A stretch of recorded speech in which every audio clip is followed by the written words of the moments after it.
Yeah, hi, Sundara Ramireddy from RCP Technologies. Last 7 ఇయర్స్లో కనుక మనం చూసుకున్నట్లయితే ఇది లేటెస్ట్ రిపోర్ట్ అండి, ఎకనామిక్స్ టైమ్స్ అది, అండ్ వెరీ లేటెస్ట్ డేటా ఇది. తాకట్టులో ఉన్న బంగారాన్ని విడిపించి ఆ రోజు ఆన్లైన్ రేటుకే మేము కొంటాం. Sharma gold company. ఈ మంత్ ఫిబ్రవరి 12th డేటా అనమాట. ఇది లేటెస్ట్ డేటా ప్రకారం లాస్ట్ 7 ఇయర్స్లో అవుట్ ఆఫ్ ఎవ్రీ 4 మ్యూచువల్ ఫండ్స్లో 3 మ్యూచువల్ ఫండ్స్ అండర్ పర్ఫామ్ చేస్తుందండి. అంటే ఈ సంవత్సరం మనం చూస్తే స్మాల్ క్యాప్ మ్యూచువల్ ఫండ్స్ అన్నీ కూడా 30, 40, 50, 60 దాకా వస్తున్నాయి. కొన్ని మిడ్ క్యాప్ మ్యూచువల్ ఫండ్స్ 15 దాటినాయి. లార్జ్ క్యాప్ అయితే 20 to 30% ఇలా వస్తూ ఉన్నాయి. అంటే ఓవరాల్గా మనం ఇండివిజువల్గా మ్యూచువల్ ఫండ్ పర్ఫార్మెన్స్ చూసుకుంటే కనుక చాలా బాగా వచ్చిందని మనకు అనిపిస్తుంది. బట్ వీటిని కనుక వాటి బెంచ్ మార్క్ ఇండెక్స్తో కనుక కంపేర్ చేసినప్పుడు అండ్ ఆల్మోస్ట్ 76% అంటే ఆల్మోస్ట్ ఎవ్రీ 4కి 3 మ్యూచువల్ ఫండ్స్ అంటే బెంచ్ మార్క్ ఇండెక్స్తో పోల్చుకుంటే అండర్ పర్ఫామ్ చేస్తున్నాయండి. అంటే దాన్ని బట్టి మనం ఊహించుకోవచ్చు. మీరు అందుకని మ్యూచువల్ ఫండ్స్ పర్ఫామ్ చూసినప్పుడు దాన్ని సపరేట్గా అలోన్గా చూడొద్దండి.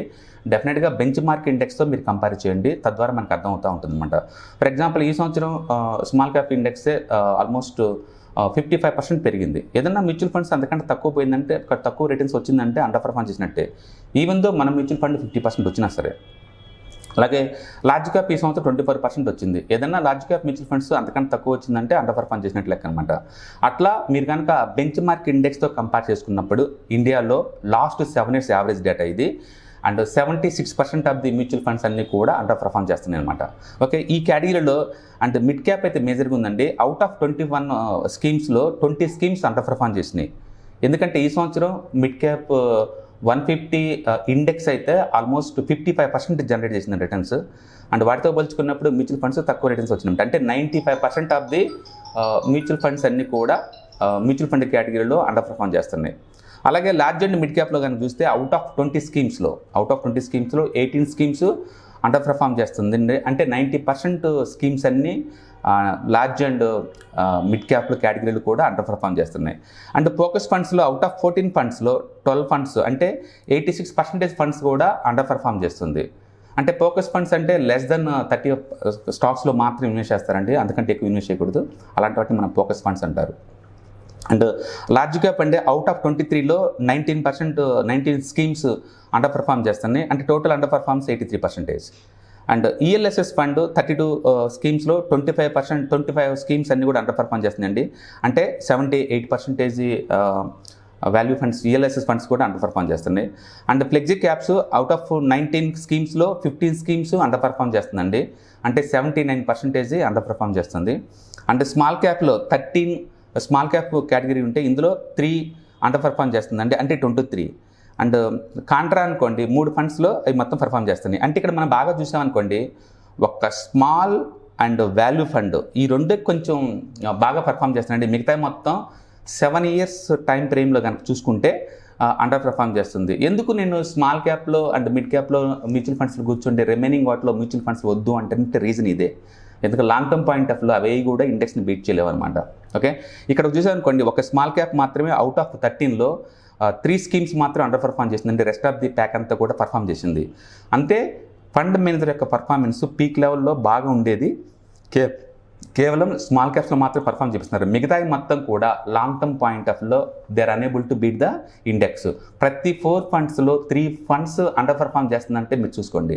అందుకే మ్యూచువల్ ఫండ్స్కి వెళ్ళినప్పుడు మనం చాలా కన్ఫ్యూజ్ అవుతూ ఉంటాం. రకరకాల పేర్లతో ఉంటాయి, రకరకాల ఫండ్ హౌసెస్ నుంచి అన్నీ వస్తూ ఉంటాయి. బట్ అవన్నీ కూడా రెస్పెక్ట్ బెంచ్ మార్క్ ఇండెక్స్ని బీట్ చేయడంలో ఫెయిల్ అవుతున్నాయి. కాబట్టి మీకు ఈ ఫండ్స్ చూసుకోవటంలో కనుక కన్ఫ్యూజన్ కనుక అయితే స్ట్రైట్ అవే ఇండెక్స్ ఫండ్లో పెట్టేసేయండి. లాంగ్ టర్మ్ పాయింట్ ఆఫ్ లో మీరు మార్కెట్ ఎలా మూవ్ అవుతే అలా మూవ్ అవుతూ ఉంటాయి అనమాట. కాబట్టి నెక్స్ట్ టైం మీరు మ్యూచువల్ ఫండ్స్కి వచ్చేటప్పుడు అండ్ స్మాల్ క్యాప్ కేటగిరీ అయితేనే మ్యూచువల్ ఫండ్స్ తీసుకెళ్ళండి. అండ్ మిగతా కేటగిరీలు అన్నిటి కూడా బెంచ్ మార్క్ ఇండెక్స్ ఉన్న ఇండెక్స్ ఫండ్స్ తీసుకొని సేఫ్ అండ్ సెక్యూర్గా మీరు లాంగ్ టర్మ్లో మనం మేనేజ్ చేసుకోవచ్చు అనమాట. ఎందుకంటే ఇండివిజువల్ ఫండ్ హౌస్కి వెళ్ళినప్పుడు depending upon the fund manager టాలెంట్ని పెట్టేసి అవి మూవ్ అవుతూ ఉంటాయి. ఒకప్పుడు ఫ్రాంక్లిన్ టెంపుల్టన్ కావచ్చు, లేదా డిఎస్పీ కావచ్చు, లేకపోతే ఐసీసీఐ కావచ్చు, వీళ్ళందరూ ద బెస్ట్ కేటగిరీలో ఉండేవాళ్ళు. ఇప్పుడు ఎక్కడ కూడా టాప్ 5 ఎక్కడా లేరనమాట వాళ్ళు. అందుకని ఎందుకు మ్యూచువల్ ఫండ్స్ మనం నిరంతరం రివ్యూ చేసుకుంటూ ఉండాలి ఎవ్రీ 1 ఇయర్కి, అంటే బై అండ్ ఫర్గెట్ కుదరదు అంటే బికాస్ ఆఫ్ ఈ రీజన్. అదే కనుక ఇండెక్స్ ఫండ్స్ అనుకోండి, అంటే బై అండ్ ఫర్గెట్ చేసుకోవచ్చు, ఎందుకంటే మార్కెట్లో ఎలా మూవ్ అవుతే అలా మూవ్ అవుతుంటాయి కాబట్టి మనం చూసుకోవాల్సిన పని లేదు. అండ్ ఎవ్రీ 6 మంత్స్కి ఒకసారి రీబ్యాలెన్స్ అవుతూ ఉంటాయి కాబట్టి ఇండెక్స్ ఫండ్స్ మనం పర్వాలేదు. అందుకని లాంగ్ టర్మ్ పాయింట్ ఆఫ్లో మీరు బై అండ్ ఫర్గెట్ చేద్దాం అనుకుంటున్నారా, then it should be a index fund. అలా కాదు, నేను రివ్యూ చేసుకుందాం అనుకుంటున్నారా, మ్యూచువల్ ఫండ్స్లో మీరు స్మాల్ ఇలాంటి వాటిలో ఇన్వెస్ట్ చేసుకొని మనం లాంగ్ టర్మ్లో చూసుకోవచ్చు అనమాట. కాబట్టి ఎందుకు ఇండియాలో ఇప్పుడిప్పుడే ఈటీఎఫ్స్ ఇండెక్స్ ఫండ్స్ పాపులర్ బాగా అవుతున్నాయి అంటే, లాంగ్ టర్మ్ పాయింట్ ఆఫ్లో ఏ యాక్టివ్ ఫండ్ అయినా సరే వాటిని బీట్ చేయటం హైలీ ఇంపాసిబుల్ అనమాట. ఓకే, ఈ డేటా ఇంకొకసారి నిరూపిస్తుంది. అది ఇది లేటెస్ట్గా సర్వే అండి, ఎకనామిక్స్ టైమ్స్ వాళ్ళ సర్వే, ఇది లేటెస్ట్గా 2024 ఫిబ్రవరి సర్వే అనమాట. ఈ సర్వేలో క్లియర్గా లాస్ట్ 7 years యావరేజ్ డేటా తీసుకున్నప్పుడు మెజారిటీ మ్యూచువల్ ఫండ్స్ అంటే 76% mutual funds are under performing. అందుకని నెక్స్ట్ టైం మీరు మ్యూచువల్ ఫండ్ తీసుకున్నప్పుడు ఈ డేటా గుర్తుపెట్టుకోండి. రెస్పెక్ట్ టు బెంచ్ మార్క్ ఇండెక్స్ని బీట్ చేస్తాం లేవో చెక్ చేసుకోండి. అండ్ 7 years పాయింట్ ఆఫ్లో, 5 years పాయింట్ ఆఫ్లో, 3 years పాయింట్ ఆఫ్లో, 1 year పాయింట్ ఆఫ్లో అన్ని వర్టికల్స్లో కనుక ఇవి కనుక బీట్ చేస్తున్నాయి అంటేనే మీరు ఉంచుకోండి. లేదు అంటే వాటిని రివ్యూలో పెట్టండి, హోల్డ్ చేయండి, couple of 1 or 2 years time ఇవ్వండి. ఇంకా ఇంప్రూవ్మెంట్ కాకపోతే కనుక అవి క్లోజ్ చేసుకుని కొత్తకి మూవ్ అవ్వడం చాలా ఇంపార్టెంట్. అందుకని ఇన్వెస్ట్మెంట్ అడ్వైజర్ సలహా తీసుకోవడం చాలా ఇంపార్టెంట్. ఈ ఏరియాలో మన ఓన్గా పిక్ చేసుకుంటే నిరంతరం రివ్యూ చేసుకుంటూ ఉండాలి. మీరు కనుక ఇయర్లీ ఒకసారి రివ్యూ చేసుకునేలాగుంటే మీ సొంతంగా మ్యూచువల్ ఫండ్ పిక్ చేసుకోండి. ఒకవేళ రివ్యూ చేసుకోవట్లేదు అనుకుంటే better depending upon the investment advisor అనమాట. ఎందుకంటే వాళ్ళు రివ్యూ చేసేసి ఏదైనా అండర్ పర్ఫార్మ్ అయ్యే వాటిని డౌన్ చేసేసి యాక్టివ్గా ఉన్న వాటిని మూవ్ చేస్తూ ఉంటారు. కాబట్టి hope this data going to give some value to your existing knowledge.